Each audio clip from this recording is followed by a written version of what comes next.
things you bought. Hey, what is up guys? I'm KBHD here. Alright, we finally have it. It's finally here. After many leaks and much anticipation, the iPhone 11 is officially official. So there's going to be a separate video on the also new iPhone 11 Pro. It's either about to be up or already up, depending on when you watch this, but it'll be the first link below that like button. I'll make sure of that. But either way, this is the new iPhone 11, the successor to the iPhone XR, and this is your first look at it. So as you can already tell, it's going to look and feel very familiar with just a few key changes. So design-wise, I was kind of hoping for maybe a slightly different design, maybe squared up a bit, or maybe a slightly smaller notch, or something a bit more modern feeling. But that's not really what's happening here. It's almost the exact same design as the iPhone XR, same curves, same buttons, same mute switch, same notch, same lightning port, same speaker setup, same pretty much everything. The display is still an LCD. It's a 6.1-inch liquid retina display, still the same roughly 720p resolution, no bump there. But what's different is the Apple logo on the back is now moved down a bit to the exact center of the phone, and it no longer has the iPhone text, just the logo. And really the main new feature on the outside, as you can tell, is the camera. And that's really the main theme here. That's the main focus, if you will, of the iPhone 11. It's the camera. Dual cameras now, one 12 megapixel standard and one 12 megapixel ultra wide. And this camera bump, it's kind of interesting. So the phone is, of course, as you can see, still glossy all the way across the whole back like last year. But then just this rounded square that's a little bit taller than the rest has this sort of frosted matte glass with a camera circle with the metal rings inside it. And they sort of raise at two different levels. So it's the square camera bump and then the camera bumps inside of the camera bump. And you can feel that. It's definitely unique and it's easily the most polarizing part of the whole phone. Some people like it. Some people hate it. To me, I've been staring at it for so long shooting this video that it just kind of looks like any other iPhone at this point. It's fine, but actually it's basically the opposite of the iPhone 11 Pro, which has a frosted glass back on the whole phone, but then a glossy glass camera square. So fun fact. But anyway, like I said, 11 Pro video is separate.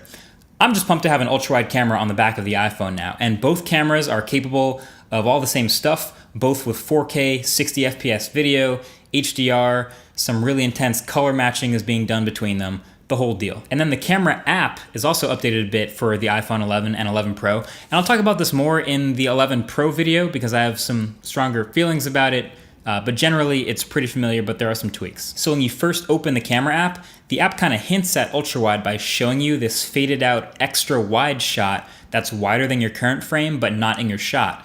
And then you can hit that 1x button at the bottom to punch out to ultra wide, and then you get everything in there. That is your glorious iPhone super wide camera. This is gonna be great for, again, people who are shooting a lot of iPhone video, those vloggers. It's 4K. The iPhone is still IP68 water resistant, so it can get kind of wet like a GoPro if you want to. I don't know, I'm just glad they finally got on this ultra wide train. So that's good. The selfie camera on the front is also now upgraded. It's now a 12 megapixel camera and it's a tiny bit wider. And you can access this extra little bit of wideness by hitting the little expansion button in the middle, or by default, it'll actually just go wider when you flip the phone sideways because you're probably taking a group shot. But honestly, it really is just a tiny bit wider. And also now slow motion video is now supported by the front facing camera. And for whatever reason, they decided to name this and they're naming it Slofies. Slow motion selfies. That's probably the first and last time I'll ever say that word out loud. But there's also a new night mode. And this is something we've been looking forward to ever since Pixel's night sight took direct jabs at the iPhone on stage. And you know, Huawei's night mode has gotten extremely good and others have started making their own night modes. We've been sort of curious what Apple's cooking up for their night mode for the iPhone. So we have iPhone 11, we get this night mode, but as you may notice, it's not in the default modes down here at the bottom. It actually only activates when it's dark enough. So I could kind of trick it by covering up the lens, making it dark, and then a new night mode indicator pops up in the top left, and then you can decide to adjust it or turn it off from there, but you can't turn it on anytime you want. Either way, this is definitely something I will be testing for the full review along with all this other camera stuff. Very curious to see how it performs and if it's as good as what they showed on stage and as good as the others. but it's here. There's a night mode. And then the other new thing is, of course, their new specs, the internals, a new A13 Bionic chip, which they say is the most powerful CPU and GPU in any phone. And honestly, I tend to believe them at this point. On a 7nm architecture, Apple has been making incredible silicon in their phones for years, so I'm expecting great performance.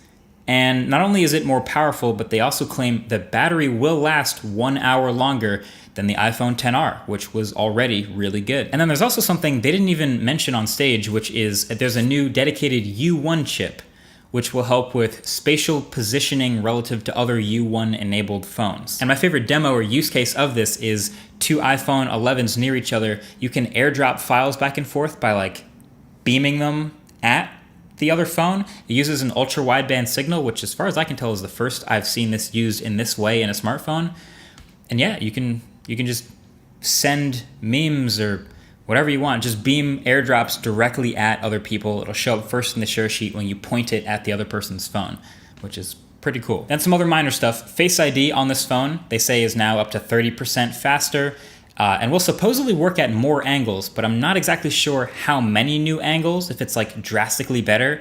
We all know how hard it is to unlock an iPhone that's sitting on a table, so I'm hoping this makes that a bit easier. And then the portrait mode in the camera also will now work on people and pets and objects. So if you remember, the iPhone XR would only let you try portrait mode when it detected a human face. So that's a new feature for iPhone 11. You can take portrait mode on anything. And that's about it for new features for iPhone 11. Listen, it's a subtle update. No way around that. It's very incremental is the word we like to use, especially when the design is super, super similar. But honestly, for Apple, this is probably not a bad thing. See, the iPhone XR was by far the most popular phone Apple sold in their lineup last year. It sold more than the iPhone XS and XS Max thanks to the lower price. And so this year, they're actually lowering the price. It's down to a $699 starting price for the iPhone 11. And that's probably going to be the case here again this year. It's probably going to be their most popular iPhone. There's 6 new colors for people to pick from, so you can go nuts again with yellow or purple or green or whatever suits you, or grab a skin, whatever you got to do. But yeah, they're going to feel very familiar to people who have used any iPhone, the XR or any XS or anything from the past few years, really. And that's probably what Apple's wanted. My only disappointment, really, I think, is the display. I was kind of hoping they would bump up the resolution, because the lower resolution of the XR was kind of my only big disappointment with it. I mean, it was kind of everyone's disappointment. But then again, dropping the price to $699, Apple's not a company that drops the price on a new item very often. So I guess I can't really be mad. But you already know, I got to put it through my testing. I got to take my sample photos, take my videos, use the phone, see how that battery life is, and all of that will reveal if it's actually worth the money. But yeah, that's basically it. That is what's new with iPhone 11. Feel free to share this video with others who you think are also interested in the iPhone 11, and of course stay tuned for the iPhone 11 Pro video, link below. And today there was also a new Apple Watch Series 5, a smaller update but with an always-on display now and the same battery life, which is cool. And there's a new baseline 10.2-inch iPad with pencil support and smart connector pins and a pretty great low price. There's going to be a new podcast episode of the Waveform podcast detailing all of this stuff, so stay tuned for that if you want a full breakdown of the event. But yeah, definitely get subscribed to see the review videos when they come out if you haven't already. So this has been your first look at the iPhone 11. Thank you very much for watching, and I'll catch you guys in the next one. Peace.